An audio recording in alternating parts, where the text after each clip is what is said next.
Every empire believes its money will last forever. Every generation thinks this time is different. But history whispers the same warning, that every coin, every currency, every promise eventually breaks. The illusion of money has built empires and destroyed them. So the question is, why do they all fall the same way? Because the real danger isn't in losing wealth, it's in believing wealth is real. The moment a society mistakes paper for value and trust for truth, its fall has already begun.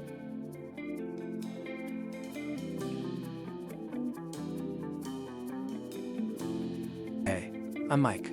Welcome back to the channel, where we uncover the hidden forces shaping history, power, and money. Every video here reveals something most people never notice.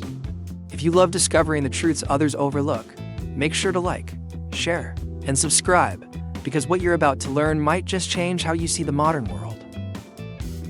Now, let's pull back the curtain on one of history's greatest illusions, money itself. Money feels solid.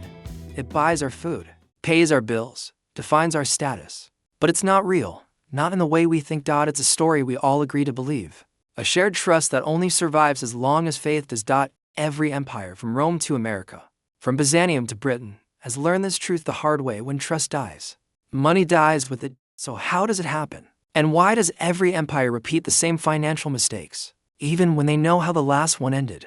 Because power has a way of blinding even the smartest civilizations. The same greed that builds empires also poisons them from within. And by the time they realize their gold is just paper, their paper is already dust. In ancient Rome, the story began with silver. The denarius, pure, bright, and stamped with imperial pride, once held the full weight of value. But when Rome's expenses grew, its rulers found an easier way to pay for wars. They diluted the silver. A small cut here, a little less purity there. The coins still shone, but the trust behind them dimmed. At first, no one noticed.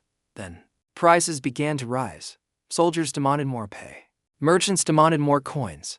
By the time citizens realized what was happening, their savings were already worthless. The empire hadn't just lost its wealth, it had lost belief in its own money. Centuries later, Byzantium made the same mistake in gold. Its coin, the solidus, was the dollar of its age, trusted from Europe to Asia. But even it was not immune to human greed.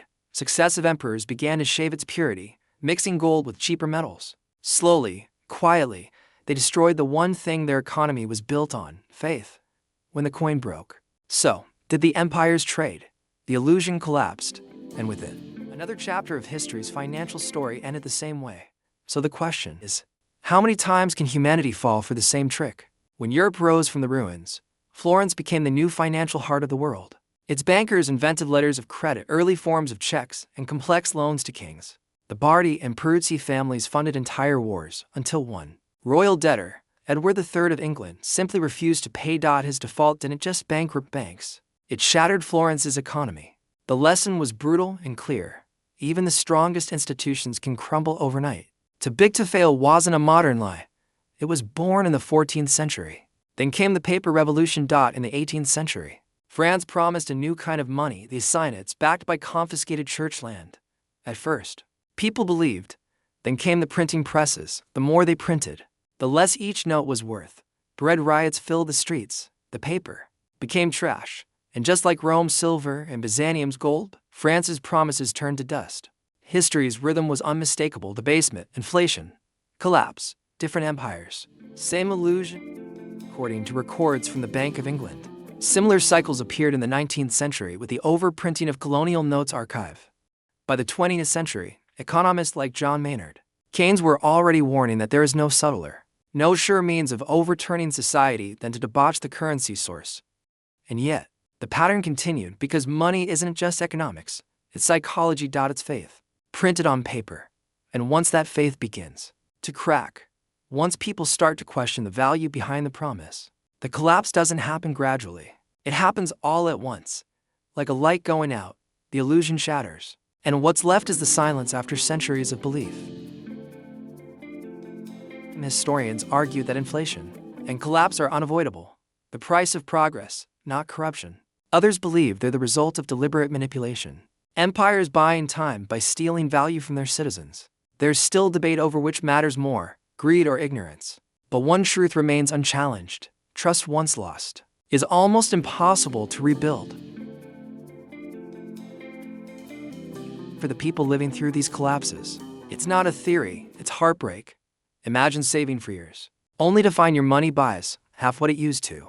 Imagine a lifetime of work erased by a decision made in some palace or parliament. In every collapse, from Rome to Lebanon, the story feels the same. Ordinary people trust, elites gamble, and when it all burns down, those at the bottom pay the price. A farmer in 1790s France, a shopkeeper in 1860s Richmond, a middle-class family in 2020s Beirut. Different names, same loss, and yet, every time, people still believe, because hope is the last currency to die. Even as their savings vanish and their systems crumble, they cling to the promise that this time, the rebuild will be different. It never is. Point 8. Why does this illusion survive? Because money, in every form, is the most powerful story humans ever told. It's belief made tangible.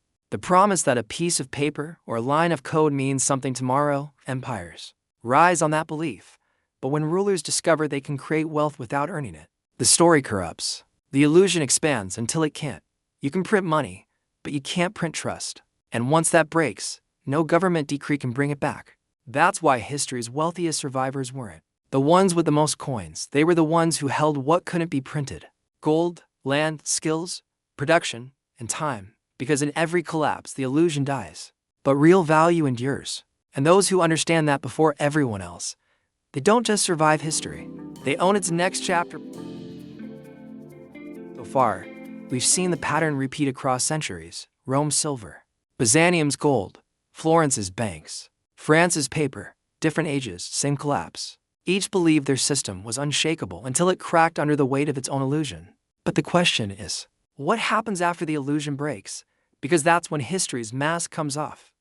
When money dies, power doesn't vanish, it shifts. The same elites who printed the illusion rewrite the rules, but what's left for pennies, and start the next chapter of control. Every collapse isn't just an ending, it's a reset. And those who understand that never start from zero. Every collapse reshapes the world. After Rome, feudal Europe rose. After France, industrial capitalism. After 2008, digital finance. Each time, money changes form from metal to paper, from paper to code. But the illusion remains that this version, the system, will finally be safe. Yet the signs are familiar. Debt piles higher, currencies weaken, trust fades, and once again, people look for something real: gold, land, Bitcoin. Anything beyond paper promises. My confidence in this pattern high? Because every empire has believed its money was eternal, and every one has fallen when that illusion broke. And the truth is, we're not watching history repeat, we're watching it rhyme in real time. The illusion hasn't ended yet, but the cracks are already showing. The only question left is, when it breaks this time, which side of history will you be on? The end. The illusion of money isn't just about coins or paper, it's about belief. Empires don't collapse because the metal runs out. They collapse because trust does. So, when the next collapse comes, as it always does, the question won't be what went wrong, but who is prepared. If you found this story eye-opening, don't forget to like, share, and subscribe. It helps us bring more hidden truths to light. And if you want to see how debt destroyed the Ottoman Empire from within, watch my next video, The Empire That Borrowed Its Own Downfall. I will see you in the next one.